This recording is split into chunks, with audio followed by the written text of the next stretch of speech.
Bridget. There we go. Okay, well, not so fast. I want to tell you a little bit about your background. Bridget is an adult congenital heart defect survivor. And I wish you I actually had a sister born with a congenital heart defect. She didn't make it. Glad to see that you did. Okay, speak up, I'm told. Okay. Anyhow, she's an adult congenital heart defect survivor and also the parent to a child with critical CHD whose employer-based health care has been protected under the essential benefits clause of the AHCA. Bridget, please tell us the thing.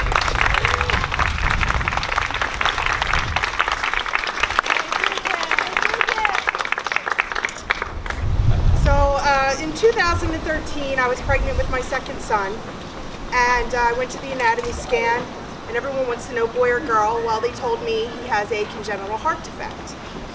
And something you should know about congenital heart defects is that they are the most common birth defect in the world. 1 in 100 births they occur in, and 40,000 babies every year in the United States are born with it. So there's a lot of us floating around. And fortunately, we're in a good area, and we went on down to Children's Hospital of Philadelphia, and we were followed by the fetal heart program. And in June in 2013, my youngest son, Declan, was born with a pre-existing condition. He was born with tetralogy of Fallot, which maybe sounds a little familiar lately because of Jimmy Kimmel. Tetralogy of Fallot is a combination of 4 major heart defects. The most concerning one that Declan had is he has no left ventricle. He is a single ventricle a single ventricle patient. And the way they fix single ventricles is a series of 3-stage surgeries. And the first usually occurs within days of birth. But we got lucky. And Declan's first surgery wasn't until he was 2 months old.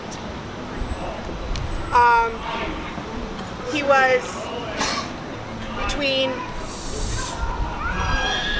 by the time he was 8 months old, he'd had 2 heart surgeries, he'd had a cardiac catheterization, and in between that, we had nursing care, we had 12 different medications that had to be specially compounded, and they were given 3 times a day. And they had to use a specialty pharmacy to compound his medications because they don't make cardiac medications for children. They're developed for adults. And so they have to specifically make them for each individual child because otherwise there's just nothing else out there. He had feeding tubes, feeding pumps. And throughout all of this, we're getting explanations of benefits and we're getting bills, and our EOBs are coming in with numbers that could buy a few houses a couple times over. And this is before he's even a year old. But our payments were manageable. But he was, by the time he did hit his first birthday, he was just a few $1,000s away from his lifetime cap. And Declan was pretty textbook. We got really lucky.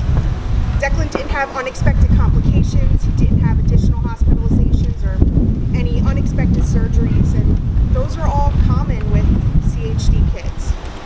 In May of last year, he had his 3rd stage surgery, a surgery called the Fontan. And the typical hospitalization for a Fontan surgery is 2 weeks to 2 months, and there's no way they can predict that. We got lucky again, and Declan was out in record time, and he was out in a week. And he was home, and he was doing toddler things, playing with his brother, and just doing the normal things that toddlers do. And he just turned 4 on Tuesday.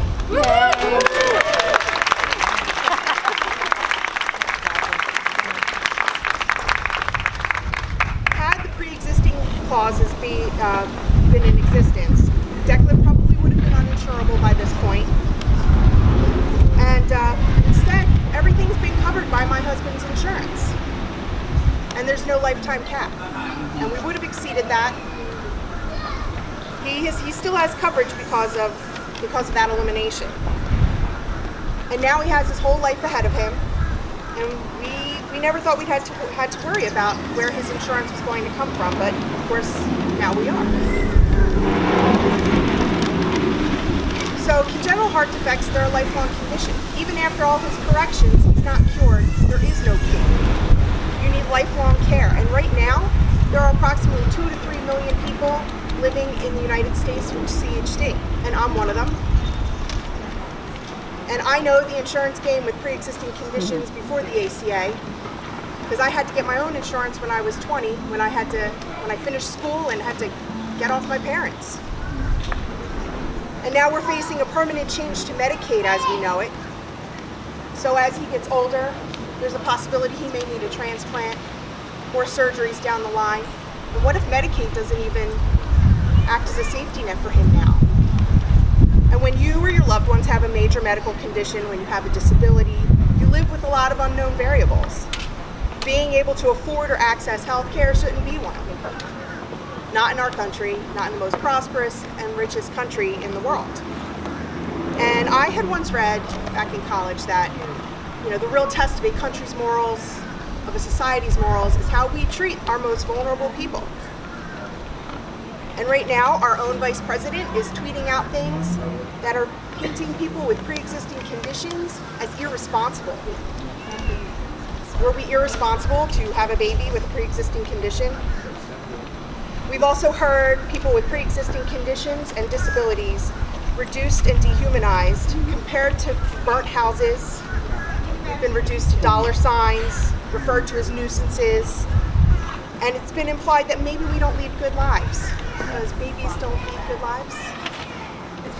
So I want to know how Pat Toomey and his cohorts sleep at night, because I'm pretty sure we don't. I'm sure a lot of us aren't right now. And down the street from Pat Toomey's Philadelphia office is the Children's Hospital of Philadelphia. And they put out a statement the other day that said more than 40% of their patient population depends on Medicaid. 40% of their patient population. A hospital that only serves children. How's that number going to increase when these kids start capping out on their private insurance too? These kids are fighting every day for their life, and most of them are going to cap out before they're adults. Some of them are going to hit that lifetime cap before they even hit what should have been their due date. Healthcare reform should not introduce more unknown variables to our lives. It shouldn't put more people at risk, and it shouldn't dehumanize and devalue the people that build our communities. Our neighbors, these people are our neighbors and our friends and our